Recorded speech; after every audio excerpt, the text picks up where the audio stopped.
Oh, wait, you're listening? Okay. All right. Okay.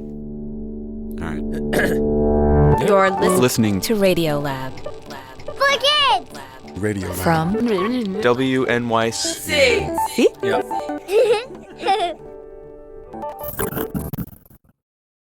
3, 2, 1.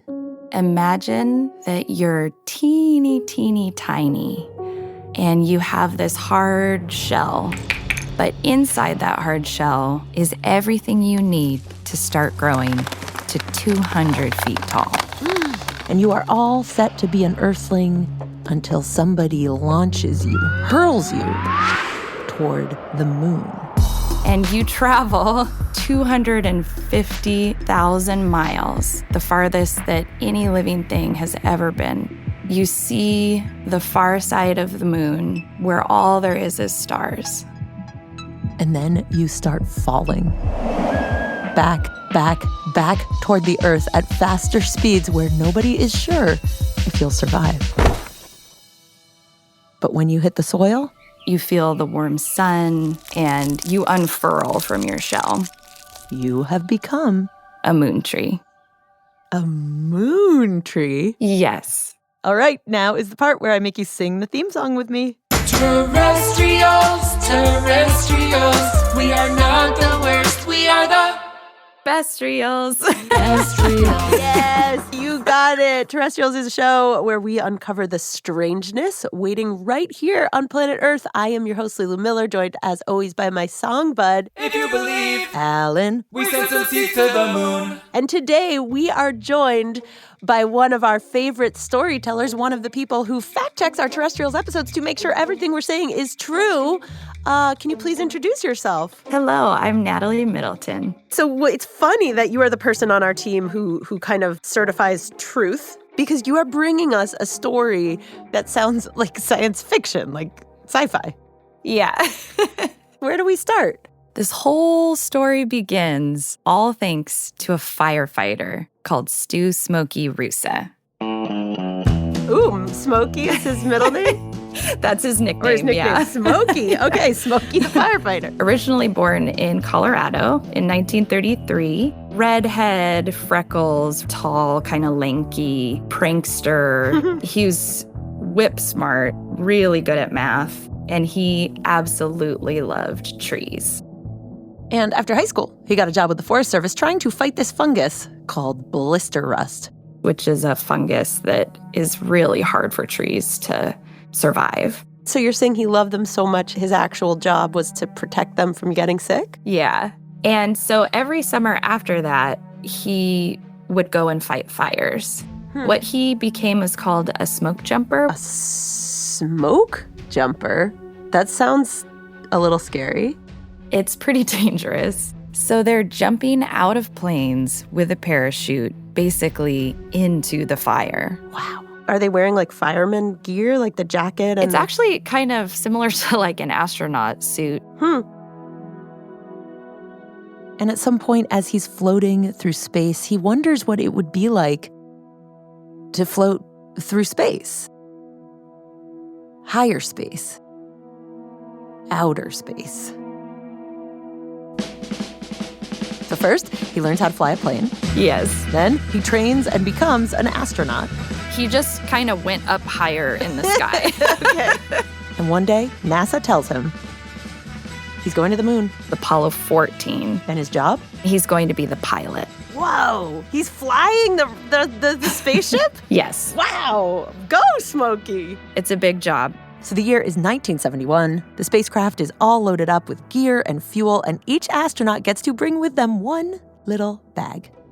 It's not big. It's like almost like a pocket size It's made of a special type of glass. that won't melt until it's hotter than over 1,000 degrees Fahrenheit. Whoa, that's like a furnace. Very fireproof. And what can they put in there? Is it like their license and toothbrush? Yeah, so astronauts actually just get to bring whatever is meaningful to them. Oh, what would you bring? Oh, so I have a daughter that's 2. She drew a train, and yeah, I would probably bring that. What did Smokey bring? So out of everything that he could have thought to take on Earth, he chose to take tree seeds. Back to his love of trees. He can't shake it.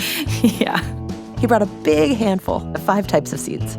Sweet gum, Leafy trees from the east coast of the U.S. loblolly pine, they're from the south. Loblolly, loblolly, loblolly. That's fun to say. We have the redwood tree. Oh, those big giants on the Huge. west coast that are too big to even hug. Then we have the sycamore. Super tall, leafy ones, lots of them in the middle of the country. The last one is the Douglas fir.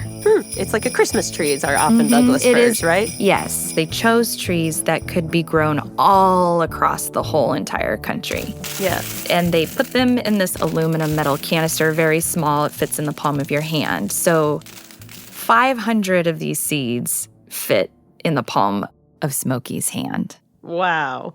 And so the day of the launch, he puts this canister of seeds in his little white fireproof bag, waves to the masses, and steps on to the spacecraft.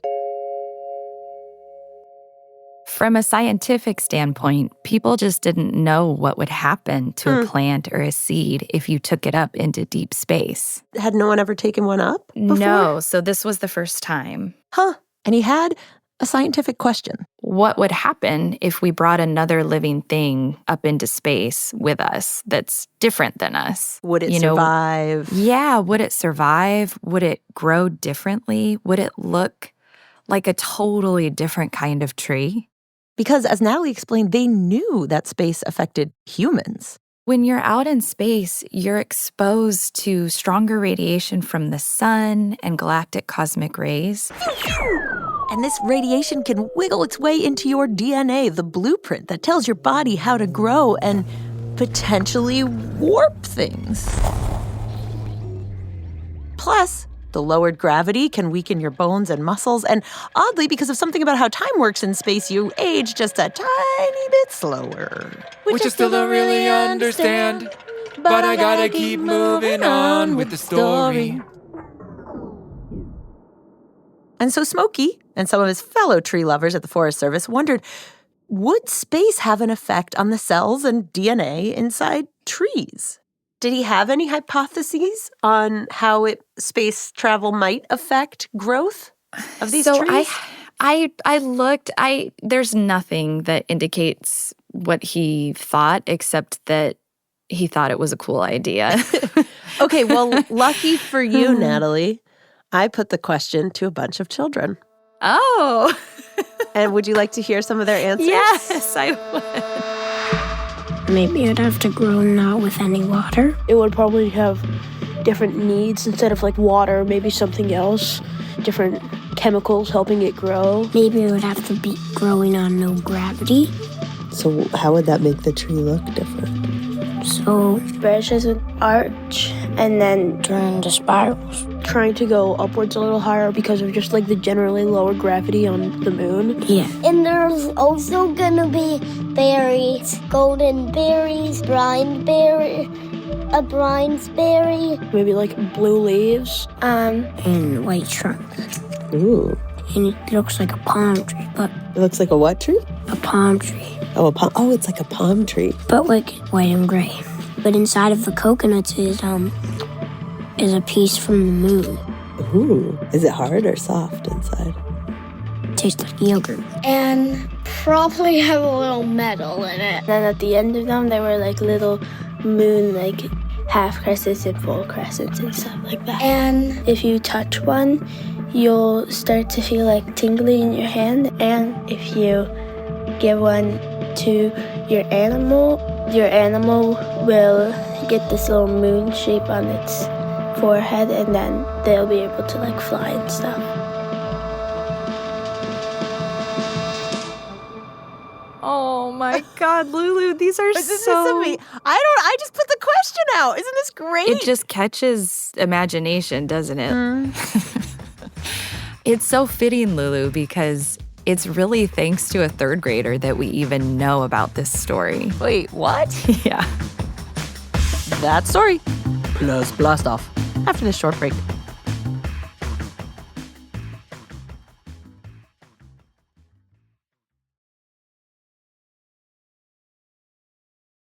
Ten, 9, 8, 7, 6. 5, 4, 3, 2, 1. blast off.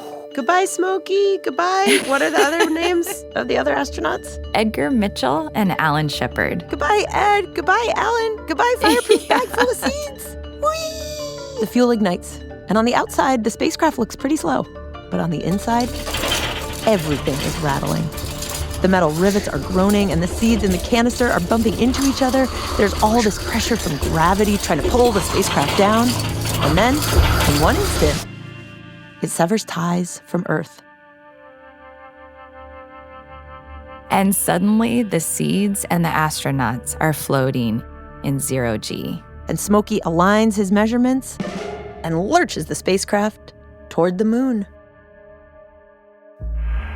Stuart, how's your peanut butter? Not enjoying any peanut butter.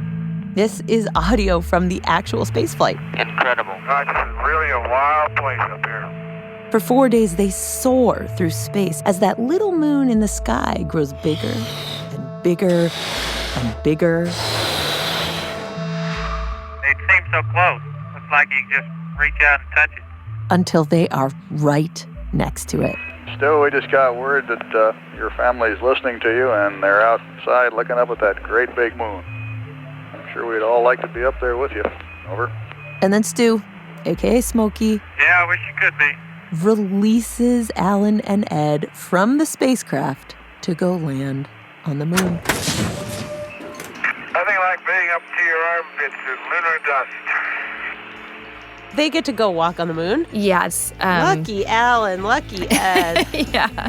And not only do they get to frolic around in moon dust, Alan brought a makeshift golf club and golf balls to hit. Because of the gravity, you barely have to tap it and it just flies. Miles and miles and miles. I'm just picturing it's like Alan and Ed playing on the moon, bouncing, feeling, doing what they do, and Smokey doesn't get to go. Yeah, well, that's what I thought. But Yeah. actually, for every moon mission where people land on the moon, there's one astronaut that stays in orbit around the moon.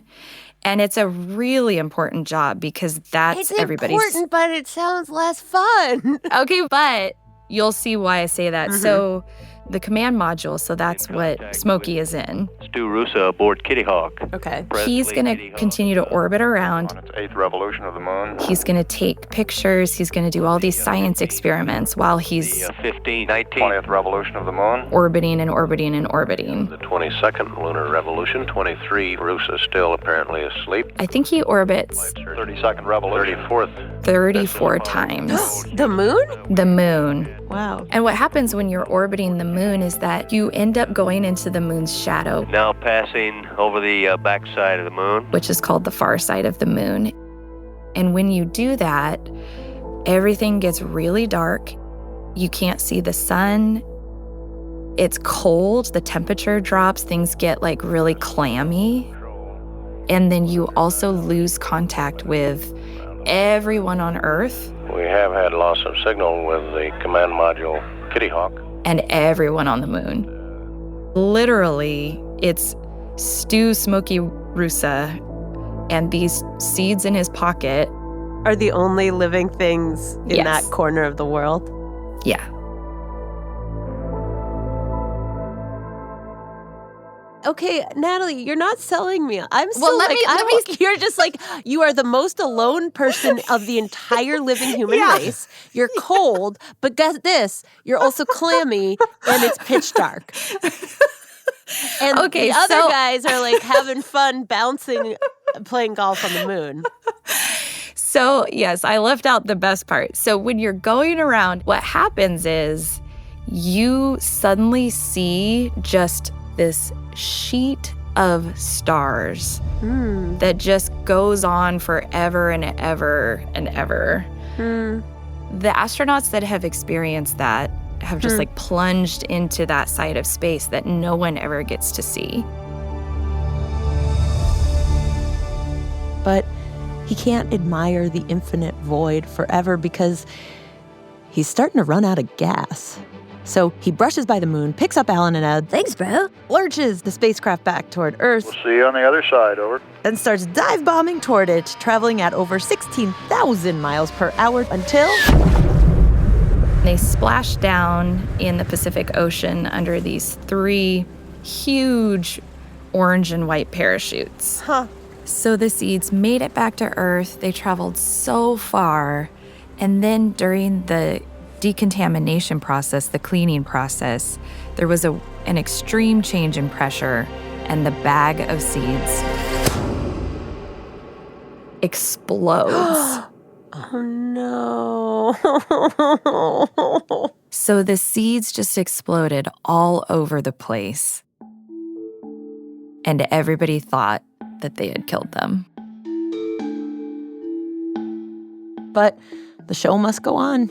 The science must go on. So they sent them to Forest Service greenhouses where they planted all the seeds in soil. The sycamore seeds, which looked like tiny green pistachio nuts, and the Douglas firs, which looked like scales plucked from a pine cone, and the sweet gums and loblolly pines, and the mighty redwood, which all begins in a tiny package that looks a little like a flattened corn kernel. And they watered them and let the sun shine its warm rays. And then they waited. And they waited. And almost all of them came up. Whoa!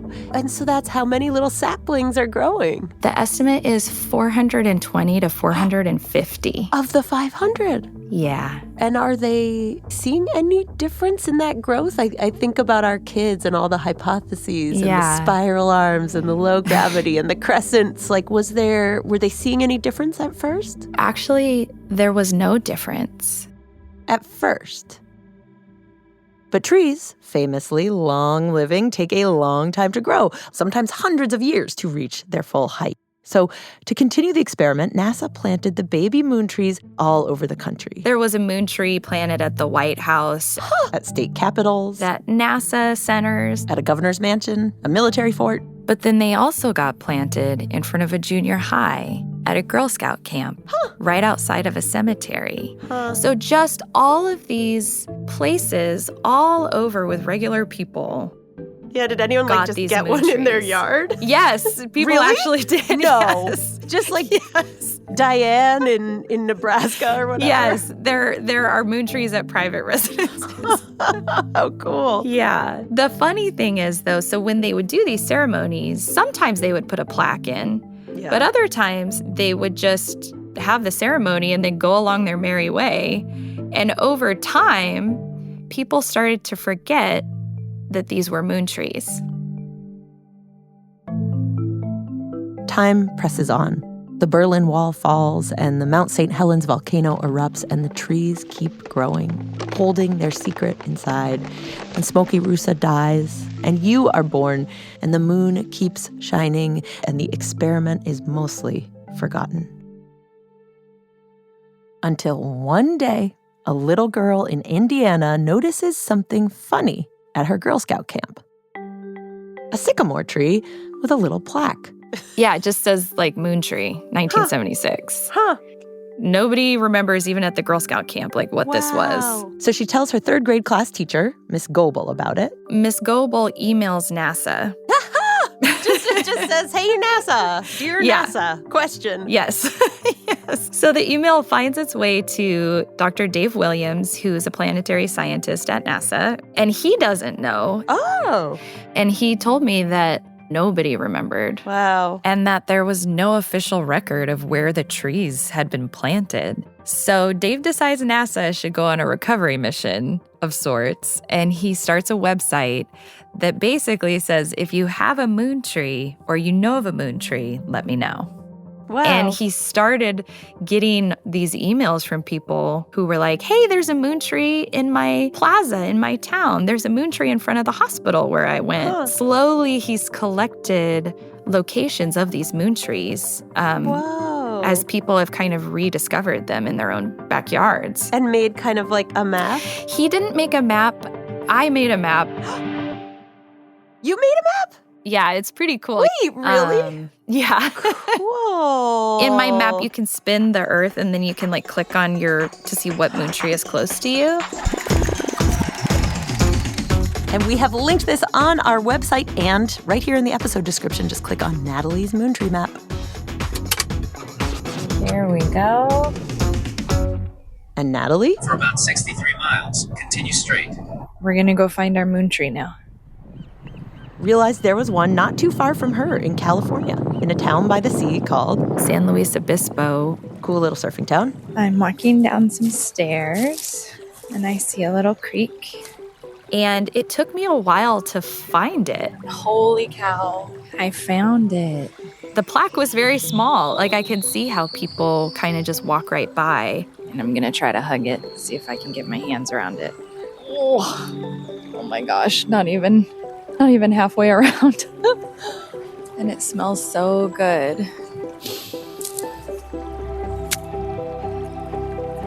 And when I saw it, it was just, I actually got kind of emotional. Like I went up to its trunk and I like touched its bark and I started to cry. Why? Space exploration is one of those things where not that many people get to experience it. And yet it's something that humans have wondered about for millennia. Ever since we could wonder, we were looking at the stars and the moon. So to be able to touch a living thing that has actually traveled all the way to the moon and back and survived, it's a deep thing. So for you, the thing is like, is it almost like access? It's like almost getting to touch the moon. It's poignant. I don't know more of a kiddie word for that. It's like, well, how would you describe poignant for someone who doesn't know what it means? I would say it's like a joyful kind of ache. We usually tend to think of trees as rooted. And so to realize that these are travelers and that they've traveled so much farther than I will ever travel. Yeah. And then I looked up and redwood trees have these huge kind of feathered branches that are just so beautiful. And there were like little threads of spider silk that were like catching the sun, little rainbows of spider silk. There was like a squirrel jumping around up there. There were birds. I kind of went and sat on a bench nearby, and there was this whole construction crew that was on lunch break, and they all went and sat under the leaves of this moon tree. And I'm pretty sure they had no idea that it had been to the moon.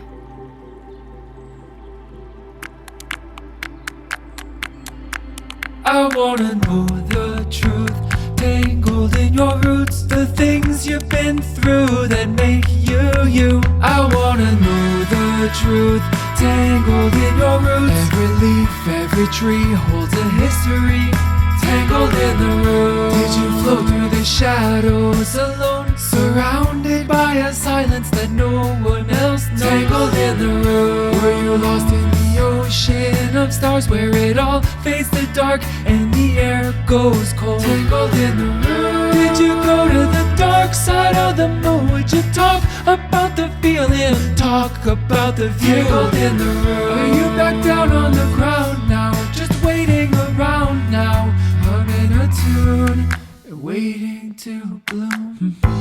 Tangled in your roots, the things you've been through that make you you. I wanna know the truth, tangled in your roots. Every leaf, every tree holds a history, tangled in the roots. Spinning towards the stars, your branches spin towards the stars. Spirals of leaves defy gravity, spinning towards the stars. Yeah, this journey we're traveling on, this spindle of secrets sprouts from a seed. I wanna know the truth, tangled in your roots, the things you've been through that make you you. I wanna know the truth, tangled in your roots. Every leaf, every tree holds a history, tangled in the roots.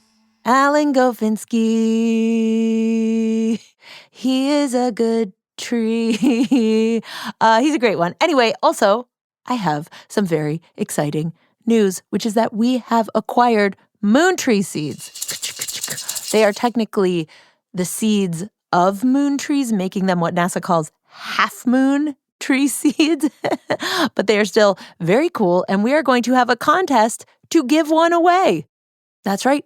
To compete, all you have to do is draw us a picture of a moon tree. What you think it would look like, how a journey to the moon and cosmic rays might affect its growth, and we will pick our favorite. And the winner will get a half-moon tree seed, the baby of a tree that went to the moon, a real one that you can, plant and see if it grows. You could put it on a shelf. You could give it a kiss. You could put it under your pillow for good luck. I don't know, but that's what we're going to do. That's our contest. Submit your drawing of a moon tree to us by New Year's Day, January 2026. Just email it to terrestrials@wnyc.org. That address one more time. TERREST RIALS at WNYC.org. And there's nothing else cool about to happen. What's that? Excuse me, I have a question. Me too. Me 3. Me 4. The Badgers. Listeners with badgering questions for the expert. Are you ready? Yes. Hi, I'm Alex Winter, also known as Bill from Bill and Ted's Excellent Adventure. Most triumphant. My question is it true that time moves differently in space? Like if I had a twin and he went to space, would we be different ages? Oh, yeah. Earth ages faster. So if you went to space, you'd be younger? So Scott Kelly and his brother Mark Kelly are identical twin astronauts that did a science experiment. Basically, Scott went up and stayed for almost a year in space. Whoa. And because of something known as the twin paradox, time passed more slowly for Scott up in space than for his brother Mark here on Earth. And what that means is that Scott returned to Earth younger than his brother Mark. How much younger? 8.6 milliseconds younger. I don't understand, but I like it. Hi, I'm Tommy. I'm 11 years old, and my question is, would NASA ever plant seeds in space? They did. They did? Uh-huh. So they were called like the veggie experiments. Okay. In recent years, astronauts took vegetable seeds up to the International Space Station to see if they could grow them in hopes of if and when we kind of push our way out to Mars, the astronauts are going to have to grow their food. They're not going to be able to pack all the food they need. Right, of course. So Scott Kelly, the twin, part of what he was doing in space for that whole year was trying to grow plants. Oh my gosh. Yeah, but it's hard because watering them. So when you water plants in space, the water beads up in microgravity and it makes it really hard for it to reach the roots. And so you have to sort of force it into the soil. And NASA also was making him wear gloves so that he wouldn't accidentally get a mold or something from the soil. But the thing is that with the gloves on, he couldn't tell if the flowers were getting enough water or too much water. Oh, he couldn't feel the soil, kind of? Yeah. So finally, he broke the rules. And he took ripped off the gloves. He took his gloves off. Oh, so he could feel the soil. Yeah. And a little while later, check this out. Oh my gosh, you are showing me a picture of these gorgeous orange flowers? Did these bloom out in space? Yeah, these are called zinnias, and they bloomed in space. Twinkle, twinkle, little zinnia. Hi, my name is Theo, and I'm 9 years old. Does NASA have plans to keep studying moon trees? So the Artemis mission recently took seeds again to the moon. Oh, so moon trees part 2. Yeah, moon trees part 2. Okay, and I have one last question. By this point, have they located all of Smokey's original, 450 moon trees? No, there's just over 100 that they know the locations of now. Oh, so most of them are still missing? Most of them are still out there growing, and nobody knows that they went to the moon. But you can look for them. Look for their little plaques, and if you find one, drop an email to Natalie@nataliemiddleton.org so that she can add its location to her map, and more people can also touch the moon. via tree. Natalie, I love knowing that this whole forgotten treasure map of trees with this lunar secret inside was unearthed by a third grader? Thanks to a third grader. All right, that is where we're going to leave it. Don't forget what secrets, what otherworldly truths you might unearth for all of us if you just stay curious. Ask questions. Don't pretend you know the answers. Just say simply, what is this? What is that? What are you? Terrestrials was created by me, Lulu Miller, with WNYC Studios. This episode was produced by the very loony, like lunar, Tanya Chawla, with sound design treats, spelled T-R-E-E, by Joe Plord. Our executive producer is Sarah Sandback. Our team also includes Alan Gafinsky, Anna Gonzalez, and Mira Burt-Wintonic. Fact-checking by Diane Kelly, who is always rooting for the truth. Special thanks to Sumanth Prabhakar, who first nurtured this story at Orion Magazine. You can check out Natalie's gorgeous essays about moon trees and the space zinnias over at orionmagazine.org. Thanks also to NASA scientist Dr. Dave Williams, who did so much work to uncover this map of moon trees. He has recently retired. Thanks also to NASA scientist Dr. Marie Henderson, third grade teacher Joan Goebel, and former third grade student Trey Corley. Support for Terrestrials is provided by the Simons Foundation, the Arthur Vining Davis Foundations, and the Templeton Foundation. Thank you. And one more time, you can find all the links we talked about today: how to enter the contest to win a Moontree seed, how to find a Moontree near you, and how to submit a location of a Moontree if you find one. All that on our website, terrestrialspodcast.org. Just search for the episode, The Travelers, How Moontrees Hide Among Us. Oh, and finally, if you visit a Moontree, snap a picture with it and tag us on social media at Terrestrials Podcast. We'd love to see you. All right, that'll do it for today. See you in a couple spins of this dirty old planet of ours.